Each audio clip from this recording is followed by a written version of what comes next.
감사합니다. 오늘 예배 오신 여러분들을 주님의 이름으로 환영하고 축복합니다. 오늘 하나님의 말씀은 시편 37편의 말씀입니다. 구약성경 828페이지 시편 37편의 말씀입니다. 40절까지 있지만 1절부터 8절, 9절까지만 읽도록 하겠습니다. 제가 읽겠습니다. 악을 행하는 자들 때문에 불평하지 말며 불의를 행하는 자들을 시기하지 말지어다. 그들은 풀과 같이 속히 배임을 당할 것이며 푸른 채소같이 쇠잔할 것이미로다.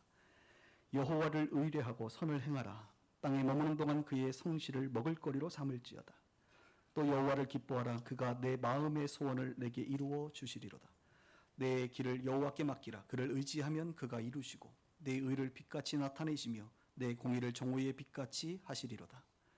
여호와 앞에 잠잠하고 참고 기다리라. 자기 길이 형통하며 악한 꾀를 이루는 자 때문에 불평하지 말지어다. 분을 그치고 노를 버리며 불평을 하지 말라. 오히려 악을 만들 뿐이라. 같이 있습니다. 진실로 악을 행하는 자들은 끊어질 것이나 여호와를 소망하는 자들은 땅을 차지하리로다. 아멘. 오늘은 그의 성실을 먹을거리로 삼으라 라는 제목으로 말씀을 나누도록 하겠습니다. 제가 얼마 전에 아주 재밌는 이야기를 들은 적이 있는데요. 어느 분께서 그런 얘기를 하더라고요. 한국 교회 안에는 원불교 신자들이 많다 이렇게 얘기를 하는 거예요. 그러면서 대부분의 교회들의 몇 명씩은 원불교 신자들로 구성되어 있다 이런 이야기를 아마 들은 분도 있겠지만 다시 한번 들어보시길 바랍니다. 제가 그 얘기를 듣고 깜짝 놀랐어요. 아니 신천지 성도들이 있는 것은 신자들이 있는 것은 우리가 익히 알고 있는데 웬 교회에 갑자기 원불교 신자들이 있는 것인가 이렇게 생각을 했죠. 그런데 그분께서 말씀하시기를 원불교 신자는 다른 사람들이 아니라 원망과 불평이 많은 신자들이다 이렇게 말을 하는 거예요. 그 원망과 불평, 원불. 그러고 보니 우리 빛과성배교회도 원불교 신자들이 좀 있는 것 같아요. 대부분은 기독교 신자들이지만 가끔 기독교 신자가 됐다가 원불교 신자가 됐다가 다시 기독교 신자가 되는 정체가 왔다 갔다 하는 분들이 있는 것 같습니다. 여러분 그리스도인이라 불리는 사람들이 얼마나 많은 원망과 불평을 하면 우리 교회 내에서 이런 조크가 다 유행을 하겠습니까? 그러니까 참으로 많은 성도들이 하나님 앞에서 원망과 불평의 이야기를 한다는 것이죠. 성경은 우리 가운데 원망과 불평이 아니라 오히려 하나님 앞에 감사하라, 기뻐하라, 하나님을 찬양하라 이렇게 가르쳐주고 있지 않습니까? 그런데도 많은 사람들은 감사와 기쁨과 찬송을 하기보다 하나님 앞에 원망과 불평하는 경우가 종종 있는 것 같습니다. 그리고 우리가 가만히 성경을 보니까 정말로 하나님을 믿는다 하는 사람들이 원망과 불평을 하는 이야기들이 성경 곳곳에 등장하는 것을 보게 되고요. 특별히 시편에도 보면 원망과 불평의 이야기들이 종종 있습니다. 그리고 그 대표적인 시편의 원망과 불평, 시기와 다툼에 관련돼서 이야기하고 있는 본문이 오늘 우리가 읽은 시편 37편의 내용이다 이렇게 말할 수가 있겠습니다. 우리 1절과 2절을 한번 볼까요? 여기 보니까 악을 행하는 자들 때문에 불평하지 말며 불평한다는 거예요. 원망한다는 거예요. 불의를 행하는 자들을 시기하지 말지어다. 그들은 풀과 같이 속히 배임을 당할 것이며 푸른 채소같이 쇠잔할 것이미로다. 이렇게 성경은 말해주고 있습니다. 그러니까 악을 행하는 자들, 불의를 행하는 자들 때문에 우리가 불평한다는 거예요. 이유는 너무나도 악한 사람들이 좋은 권력을 잡고 있다는 것입니다. 높이 올라간다는 거예요. 악을 행하는 자들이 왜 이렇게 재산이 많은지 몰라요. 그들의 소유가 풍성하다는 것입니다. 또 악을 행하는 자들은 이런 소유와 권력을 가지고 횡포를 부린다 이것입니다. 폭력을 행하고 가난하고 억울한 자들을 착취하는 일들이 벌어진다는 것이죠. 그래서 그런 악인들의 모습을 보면서 오히려 우리 의인들 입장에서는 하나님 앞에 하나님 이럴 수가 있습니까? 라고 하나님을 향하여 원망할 수도 있다는 것이죠. 그때에 2절은 말합니다. 그들을 향하여 너무 부러워하지 말라. 그 악인들이 형통한 것 같지만 그렇지 않다 이렇게 말하면서 하나의 아주 선명한 그 이미지를 보여줍니다. 그들은 풀과 같이 속히 배인다. 여러분 풀 뽑아봤어요? 배 봤어요? 풀은 그냥 잡아 당기면 뽑혀요. 악인들은 너희들이 생각하는 것처럼 그런 존재가 아니야. 그냥 풀과 같이 배임을 당하는 존재예요. 또 뭐라고 표현합니까? 푸른 채소같이 쇠잔한다. 여러분 집에 있는 그 냉장고에 그 푸른 채소들 있잖아요. 예. 시간 지나면 금방 시들어버리는 그런 푸른 채소들 같이 시들어버리는 존재가 악인들의 삶이야. 너희들이 보기에는 이 땅의 삶이 그리 대단하고 긴 것 같지만 하나님의 눈에는 그리 대단하지도 않고 길지도 않고 그렇게 화려하지도 않고 그들의 삶이 그렇게 축복되지도 않았다라고 말하면서 우리의 정체성, 우리의 존재를 다시 한번 설명해 주고 있는 것이죠. 그렇습니다. 참으로 많은 사람들이 원망과 불평의 동기가 있다면 그것은 악인들이 잘 된다고 생각하는 것 때문에 그렇습니다. 우리의 생각이 악인들은 잘 되는 것 같아요. 반대로 의인들은 고통을 받는다고 생각하는 것 같아요. 악인은 형통하고 의인은 고통받는다. 오늘 이 자리에도 그런 분들 계십니까?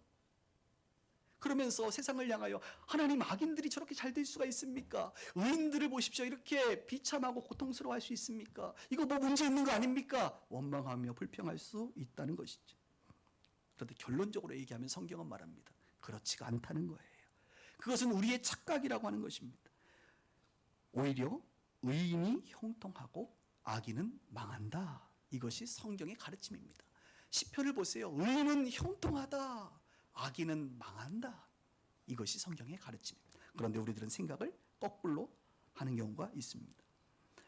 시편 37편이 40절까지 있는데 그 내용들을 오늘 다 읽진 않지만 그 중간중간에 보면 하나님께서 의인이라고 표현하는 사람들, 온유한 사람이라고 표현하는 하나님의 백성들을 향하여 어떤 사람들인지에 대해서 설명해 주고 있는데요. 한번 성경에 있는 분들은 찾으셔도 되고요. 제가 앞에 화면을 보여주면서 얘기를 하도록 하겠습니다. 뭐 땅을 차지할 것이다, 풍성한 화평을 누릴 것이다 라는 표현도 있고, 한번 볼까요? 다음 페이지 16절에 보니까 이렇게 표현하고 있습니다. 의인의 적은 소유가 악인의 풍성함보다 낫다. 여러분 혹시 적은 소유 때문에 힘들어하신 분들 잘 들으세요. 의인의 적은 소유가 악인의 풍성함보다 낫도다. 우리는 지금 어디에만 관심이 있어요? 적은 소유, 풍성함. 요것만 생각하면 이제 답답한 거예요. 그런데 그 앞에 있는 의인, 악인, 소유가 많고 적음의 문제보다 의인이냐 악인이냐의 문제가 훨씬 더 크다는 거예요. 사랑하는 여러분, 의인의 적은 소유가 악인들의 풍성함보다 나은 줄 믿을 수 있기를 바랍니다. 이 말씀 특별히 적은 소유 때문에 요즘 고민하시는 분들 그냥 암송해버리세요. 이 말씀을 딱 암송하세요. 그래, 의인의 적은 소유가 나은 것이구나 라고 하는 진리의 말씀을 붙잡으시길 바랍니다. 또 한번 볼까요? 18절도 한번 보세요. 여호와께서 온전한 자의 날을 아시나니 그들의 기업은 영원하다. 온전한 자, 의인들의 삶은 영원하다. 의인들의 기업은 잠깐 없어지는 것이 아니라, 있다가 없어지는 것이 아니라 영원한 것이다 라고 말해주고 있다는 거예요. 또 24절부터 26절도 보세요. 의인들의 삶을 보면서 그는 넘어지나, 의인들이 넘어지나 아주 엎드려지지는 않는데. 왜요? 여호와께서 그의 손으로 붙드심이라. 아이들이 넘어지면 부모가 탁 붙잡는 것처럼 우리가 넘어질지라도 완전히 엎드려지지 않는다. 하나님이 우리를 붙잡고 계시다. 이렇게 말해줍니다. 내가 어려서부터 늙기까지 의인의 버림을 당하거나 그의 자손이 걸식함을 보지 못했다. 여러분의 자식들이 걸식함을 보지 못했다고 시편 저자는 말하고 있는데요. 여러분 자녀들이 걸식함을 경험하지 않을 것입니다.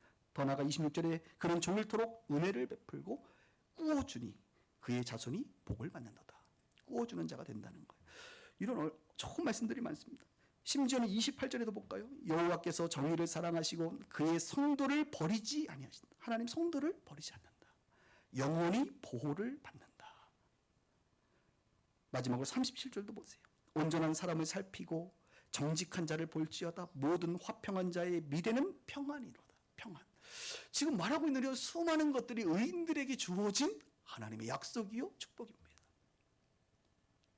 이런 것들을 우리가 알면 악인들의 그 몇 가지 우리의 눈으로 세상적 관점으로 좀 좋아 보이는 것들 때문에 원망하며 하나님을 불평하지 말라는 거예요.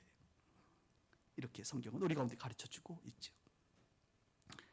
악인들이 잘 된다라고 하는 생각, 그 착각들, 그로부터 시작된 원망과 불평의 생각을 버리고 하나님의 선하신 성품을 생각해 보라.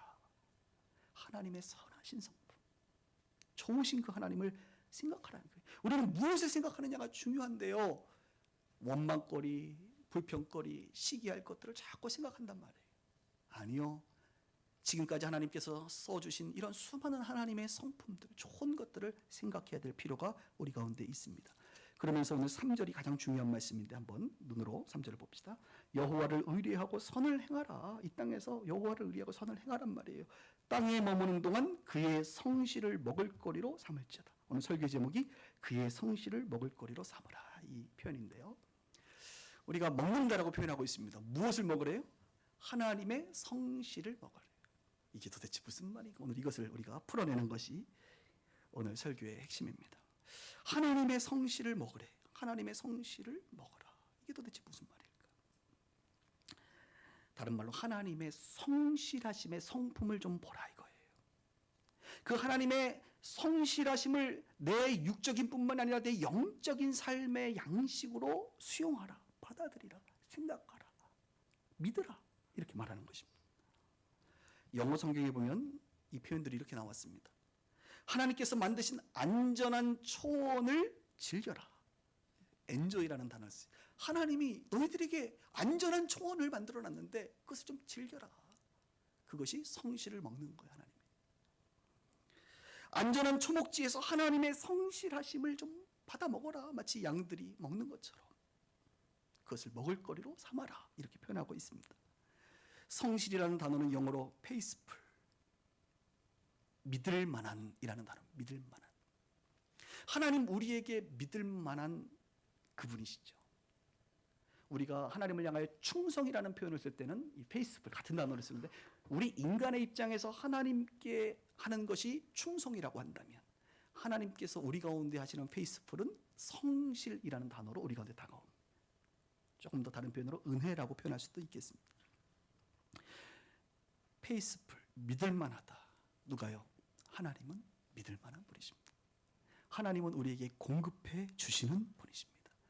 그 공급해 주시는 믿을 만한 그분의 것을, 그분이 주시는 것을 받아 먹어라, 이렇게 말하고 있어요. 구약에 보면 여러분, 이스라엘 백성들이 광야에서 이제 만나를 아침마다 먹습니다.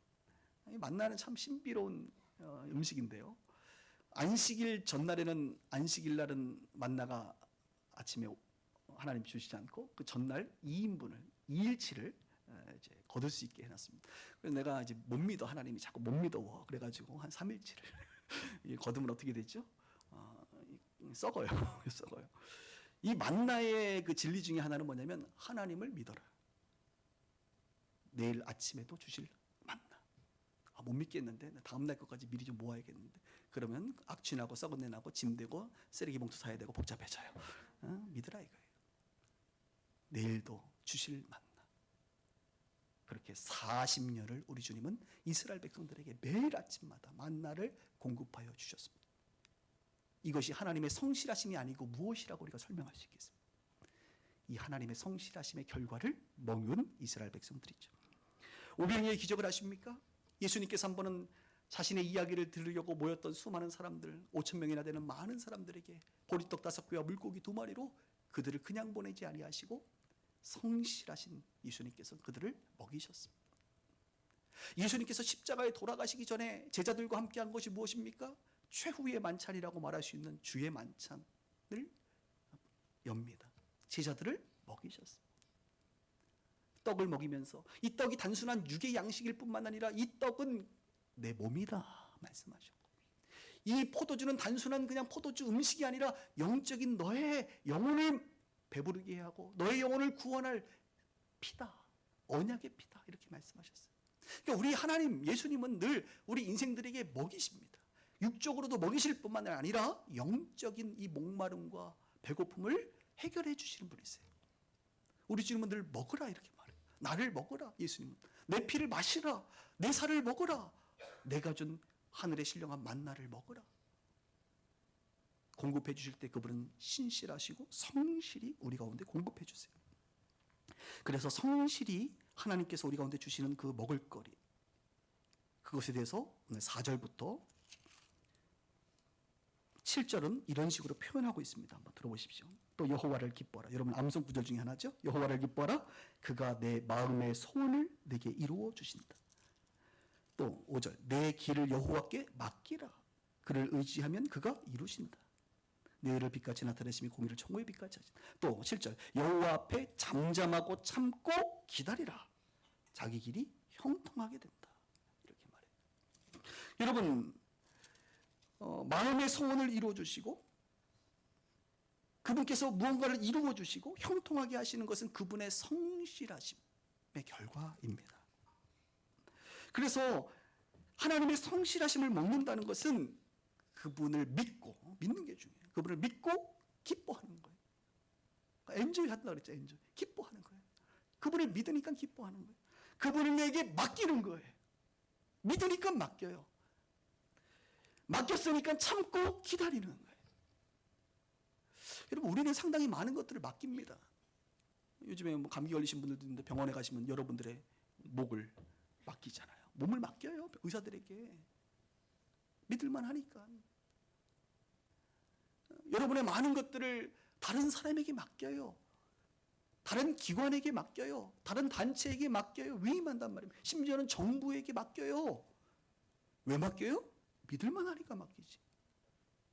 그런데 정작 우리가 많은 사람을 믿고 맡기지만 하나님을 믿지는 않는 것 같아요. 하나님에 대한 믿음은 매우 적은 것 같아요. 눈에 보이지 않아서 그런가요? 아직 확인되지 않아서 그런가요? 하나님을 믿지 못하는 것 같아요. 그러니 맡기지 않는 것이지. 하나님께서 신실하시고 성실하신 분이고 그분은 능력의 하나님이고 나를 누구보다도 사랑하시고 나에게 사기치지 않을 분이라는 것을 우리가 정말 믿는다면 그분에게 맡기고 맡겼으면 조금 기다려봐야죠. 좀 시간이 필요하겠죠. 기다릴 수 있어야죠. 참고 기다릴 수 있어야죠. 오늘 성경은 우리 가운데 말합니다. 하나님의 성실하심을 먹는다는 것은 그분 앞에서 기뻐하고 맡기고 기다려야 된다는 거예요. 그럼 어떻게 된다는 겁니까? 반복적으로 나오는 표현이 있습니다. 그가 이루신다. 할렐루야. 누가 이뤄요? 하나님이 이루신다. 맡겨보세요. 그분이 이루신다 이것입니다. 오늘 아까 제가 첫 번째 곡을 여러분들하고 할 때 찬양곡이 배우는 마음으로 한번 하자 그랬잖아요. 상당히 수준 높은 곡입니다.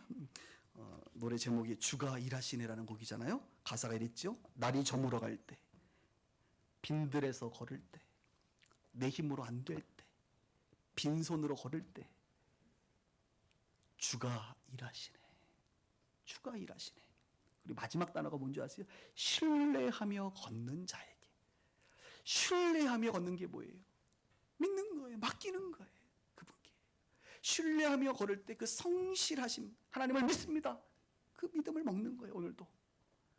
그 신뢰하며 걷는 자에게 주님께서 일하신다 이것입니다. 사랑하는 형제자매님들 어떤 모습으로 여러분 왔는지 모르겠습니다. 원망과 불평의 마음이 있을 수도 있어요. 주께 맡기세요. 기다려보세요. 그리고 좀 넉넉하게 엔조이하세요. 즐거워하세요. 기뻐하세요. 그것이 성실을 먹는 것입니다. 어떤 분들은 오늘 찬양의 가사처럼 인생의 어떤 날이 이렇게 저물어 가시는 분들이 있을 것 같아요. 여기 계신 어떤 분들에게는 빈들을 걷는 느낌일 수 있을 것 같아요. 그것도 혼자 말이죠. 또 어떤 분들은 여러분들이 힘으로 안 되는 것 같은, 내 힘으로 안 될 때,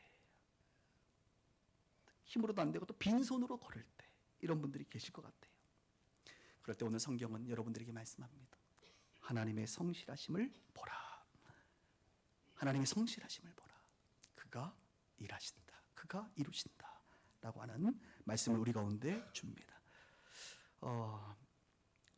제가 지난주에 그 중국 하얼빈을 한 3박 4일 잠깐 갔다 왔는데요. 선교를 갔다 올 때마다 선교에 관련된 이야기를 나누지는 않습니다. 여러분. 근데 오늘은 조금 그 선교 갔다 왔을 때 이야기를 좀 여러분들하고 오늘 나누고 싶어요. 왜냐하면 하나님 은혜가 있었어요. 이번 짧은 3박 4일이었는데 굉장히 저에게 개인적으로 하나님께서 여러 가지 또 확인시켜 주시고 말씀해 주시고 좀 약속에 대한 확증을 좀 받는 시간들이 좀 있었는데요. 뭔가 범상치가 않은 일정이다. 이번 선교는 이런 느낌을 받은 것은 비행기 안에서 어떤 한 분에게 제가 복음을 전했는데 그분이 예수님을 영접하는 그런 사건이 있었습니다. 제가 이제 복도 쪽, 통로 쪽에 원래 비행기를 좀 타보신 분들은 알아요. 항상 복도 쪽을 선호합니다. 탔는데 제 옆에 가운데 자리에 어느 여성분께서 이렇게 앉으셨어요. 저는 주일날 저녁 비행기로 갔기 때문에 주일날 저녁은 저에게 굉장히 피곤한 시간입니다. 저는 참고로 주일 저녁은 9시에서 10시면 잠을 잡니다, 여러분. 거의 뭐 요즘 젊은 아이들이 표현하듯이 왠지 기가 다 빨리는 듯한 느낌이 있어가지고 주일날에는 이제 완전히 뻗어버리는데 그날 이제 저녁 8시 반 비행기인가요? 그래서 비행기 타자마자 정말 잠이 막 그냥 이렇게 머리를 대니까 잠이 이렇게 와요. 그래서 이렇게 숙면을 취하고 있었습니다. 30분이 지나니까 깨우더라고요. 저는 좀 기내식 안 줘도 괜찮은데 자꾸 깨우고 그래요. 밥 먹으라고 깨워요. 그래서 뭐 일어났어요. 또 먹어야지 뭐 어떻게. 그래서 또 다 먹고 살자고 하는 건데 먹었습니다. 다 먹고 나니까 옆에 있는 여성분께서 이분 복장이 보통이 아니야. 밍크 코트를 딱 입고 말투는 우리 조선족 동포신데 밍크 코트를 딱 입고 헤어스타일이 굉장히 화려하세요. 그래서 이렇게 복장이 좀 범상치 않으신 분이구나.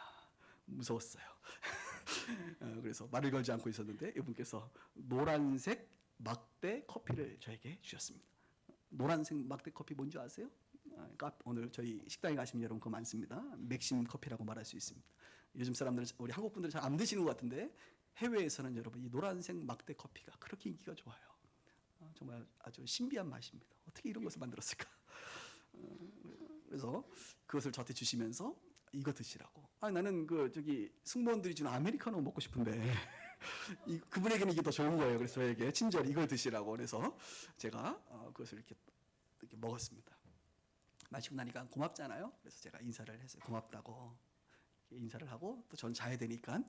근데 그렇게만 얘기하기 좀 뭐한 거예요. 그래서 한번 이렇게 물어봤습니다. 아니 어디를 이렇게 다녀오시냐고. 저희 동포 같으신데 뭐 한국에서 사세요? 아니면 하얼빈에 사세요? 그랬더니 자기는 하얼빈에 산대요. 그래서 어쩐 일로 한국에 갔다 오셨냐고 그랬더니 자기는 병원에 치료차 지금 갔다 오는 길이라고. 그래서 어디가 아프시길래 한국까지 가서 치료를 받으십니까? 그랬더니 자기는 난소암에 걸렸다는 거예요. 그래서 올해 나이가 어떻게 되냐 그랬더니 47살이래요.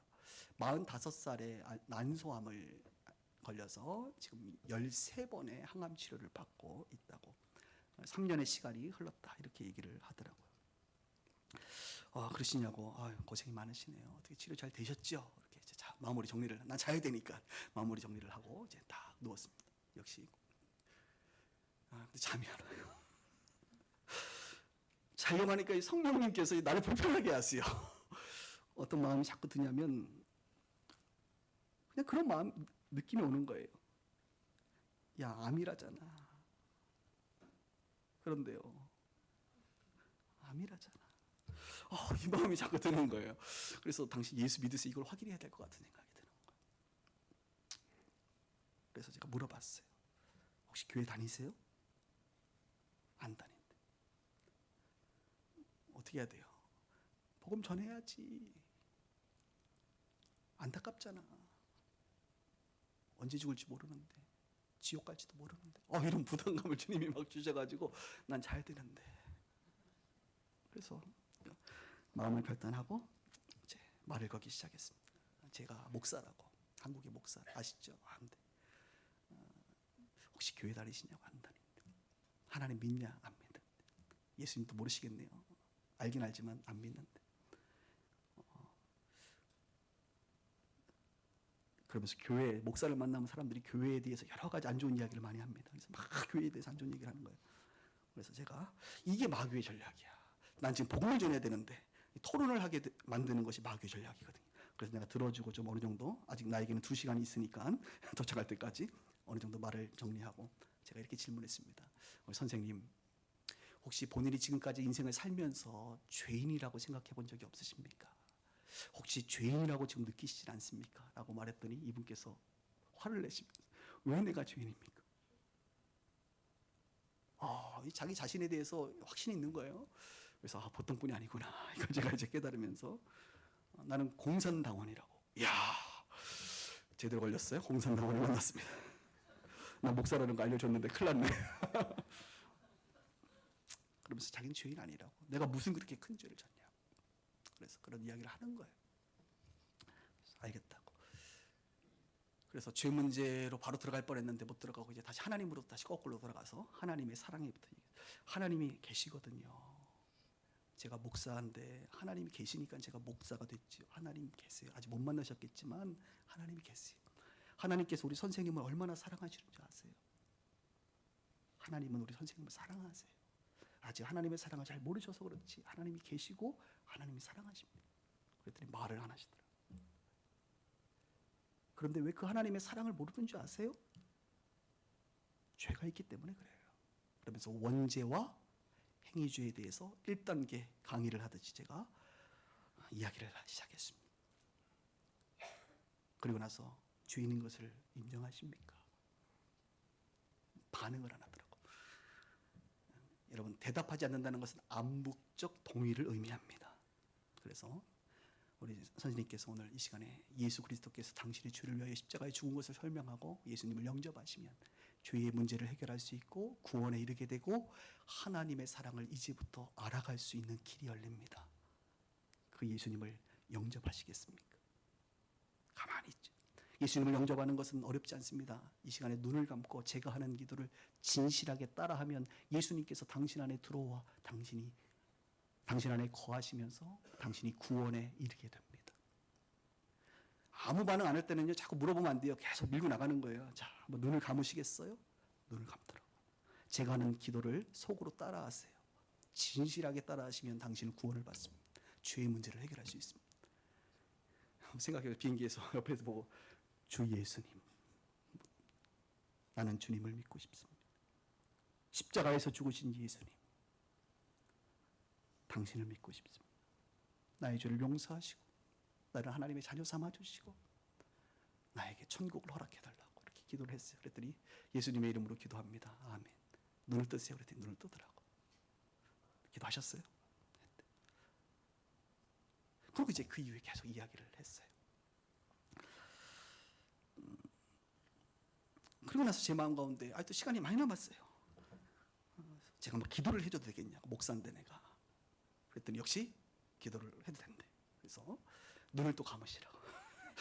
그래서 눈을 감아요. 그래서 왠지 어깨에다가 제가 이렇게 손을 대고 기도를 해줬어요. 하나님, 이 선생님께서 많이 아프신데 주님께서 좀 치료해 달라고. 기도를 하고 이제 제 전공이죠. 예언적 기도. 고린도서 14장이 말하고 위로하고 권면하고 덕을 세우는 그 기도를 제가 시작했습니다. 제가 이제 다시 한번 기도를 하겠습니다. 하고 기도를 할 때 주님께서 이런 강한 마음을 주셨어요. 이런 마음을 주셨어요. 사랑하는 딸아, 너는 강한 사람이라. 너는 곧은 사람이라. 그런데요, 이분이 이렇게 내가 손을 댔잖아요. 강한 사람이라 하는데 이분이 몸에서 진동을 하는 거예요. 뭐 흐느끼는지는 모르겠습니다. 그냥 몸이 떨리더라고. 그래서 주님께서 지금 터치하시는구나. 너는 강한 사람이야. 너는 곧은 사람이야. 너는 너의 길을 한 길을 열심히 달려왔어. 딸아, 내가 너를 위로한다. 내가 너에게 사랑을 주기를 원한다. 너가 치료를 받는 것처럼 내가 너의 치료에 관여하기를 원한다. 너가 치료하는 동안 수많은 수고를 한 것처럼 너가 기도했으면 좋겠다. 네가 기도할 때 내가 너를 돕고 싶다. 뭐 이런 식의 이야기들을 주님께서 쭉 하시는 거예요. 그리고 이제 기도를 끝냈습니다.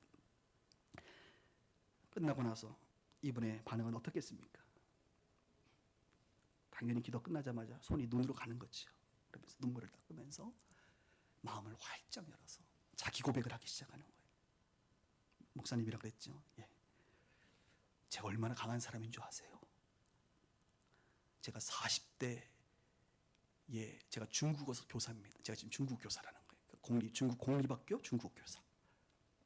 동포인데 중국어를 그렇게 잘하는 거지. 그리고 내가 얼마나 열심히 살았는 줄 아세요? 40대 학교 교감 선생이 내가 됐습니다. 내가 진급하려고 공상당원이 됐고요.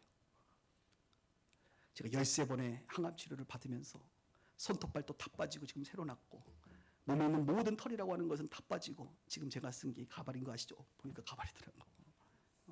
그런 얘기를 하는 거예요. 제 남편이 한국에서 일하고 있대. 왜 그러냐 했더니 지금까지 병원비가 8천만 원 들어갔는데 남편이 돈을 벌어야 된다는 거예요. 그런데 내 몸에 암이 전이돼가지고 병원에서는 아마 길어봐야 5년 정도지 않을까 이런 이야기를 한다는 거예요. 그 얘기를 들으니까 내 마음이 막 무너지는 거고, 그러면서 한편으로 내 안에 복음 전하길 잘했다 이런 생각이 드는 거예요. 그러면서 하는 말이, 내가 왜 교회 안 나간 줄 아세요? 왜 그러냐 했더니 우리 어머니가 교회를 다니는데 우리 어머니가 교회를 다니는데 교회에 대해서 하도 안 좋은 얘기를 많이 해가지고 자기 교회를 안 나간대. 여러분 제발 자녀들에게 교회 안 좋은 이야기 좀 하지 마세요. 다 됐어요. 그래서 교회에 대해서 안 좋은 이야기는 다 알고 계시더라고요. 그러면서 제 마음 가운데 이런 생각이 드는 거예요. 선생님, 오늘 선생님이 비행기 탔는데 옆에 목사를 만나는 것은 우연이 아니에요. 아마도 어머니가 우리 선생님을 위해서 꽤나 오랜 시간 동안 기도한 거라고 저는 봅니다. 어머니에게 감사하셔야 될걸요 아마. 그러면서 여러분 혹시 자녀들을 위해서 기도하시는 많은 성도님도 계시는데 기도하세요. 때가 되면 비행기 옆에 복음 전하는 자를 만나게 하실지도 모르겠습니다. 그러면서 제 고백이 이거예요. 야, 이게 주님이 하셨구나. 그죠? 이게 제가 한 거 아니잖아요. 주님께서 어머니의 기도를 들으시고 주님께서 이 선생님에게 복음을 전하게 하셔서 결국 예수 믿고 구원받고 이제 하나님에 대해서 조금 알아가기 시작하고, 내가 성경 열심히 읽으라 그래서 읽어보겠대. 나보고 내 이름 뭐니? 불안하더라고. 그래서 이름 알려줬어요. 기억하고 싶었나 봐요. 자기가 예수 믿는데 도움을 주신 목사님 이름을 알고 싶었던 것 같아. 그리고 이제 헤어졌습니다. 그리고 제가 마지막 헤어질 때 이렇게 얘기했습니다. 선생님, 천국에서 만납시다. 천국에서 만납시다. 평생에 아마 저 다시 볼 일 없죠? 그분? 없을 거예요. 천국에서는 볼 수 있겠지. 여러분, 하나님께서는요, 하나님이 일하세요. 하나님이 이루세요. 부모의 기도를 하나님이 들으시고 일하십니다. 그래서 그 이제 비행기에서 내리고부터 이게 뭐가 심상치가 않구나. 이번 하얼빈 일정은 참 심상치가 않다. 이런 생각을 하면서 이제 3박 4일의 일정을 보내게 됐습니다. 이런 일이 있었어요. 여러분들하고 좀 잠깐 하나님이 하시는 그 일들을 좀 나누고 싶었습니다. 그리고 이제 사진을 좀 보실까요? 제가 한 것이 목회자 세미나 8시간 동안. 하얼빈에는 20대, 30대의 젊은 목회자들이 많더라고요. 그래서 20, 30대의 젊은 목회자들, 이분들이 한 40대가 되면 종종 남쪽으로 뭐 상해라든지 북경이라든지 도시로 내려오시기도 하는데 20, 30대는 자기의 고향에서 이렇게 목회를 하는 것 같습니다. 이분들에게 이제 교육을 좀 하고, 그다음 우리 배일관 목사님이신데요. 이 하얼빈의 우리 형제교회 10년 이상 저하고 교제했던 아주 좋은 목사님이십니다. 이제 이 목사님 교회에서 말씀 사역을 하고, 그다음에 이제 기도도 같이 했고요. 저는 선교지 가면 특별히 이제 말씀 사역만 하지 않고 아주 강력한 기도 사역을 하는데요. 다음 이제 교인들이 이제 다 그날 평일인데 월요일 저녁이었던 것 같아요. 평일날 이제 오셔서 기도를 같이 했습니다. 그리고 다음. 그리고 항상 저는 외부 나가면 기도를, 나도 이제 수고롭게 한두 시간씩 했으니까 보상 심리가 있어서 다 붙어라 해가지고 나를 위해서 기도하라 이렇게 가신 분들은 어쩔 수 없고, 남아있는 분들에게 나한테 기도하라고 나한테. 그래서 내가 가운데 앉아서 열심히 기도를 받았던 그런 시간을 갖고요. 그 다음에 이제 뭐 조인식을 조촐하게 간단하게 이렇게 악수하면서 앞으로 하얼빈 지역과 하얼빈에 있는 목회자들을 섬기는 데는 이 교회와 함께 일을 하겠다, 이런 이제 시간들을 갖게 되었습니다. 됐습니다. 이번 하얼빈 일정 나누면서 하나님께서 어떻게 일하시는지, 하나님께서 어떻게 그 부모들의 기도를 들으시고 영혼을 구원하시는지, 이런 이야기를 잠깐 여러분들하고 나눕니다. 오늘 말씀을 좀 잠깐 정리하면서, 과연 우리는 무엇을 먹고 사는가? 우리는 무엇을 먹을 때에 영적인 포만감을 느끼는가? 먹는 이야기를 하고 있습니다.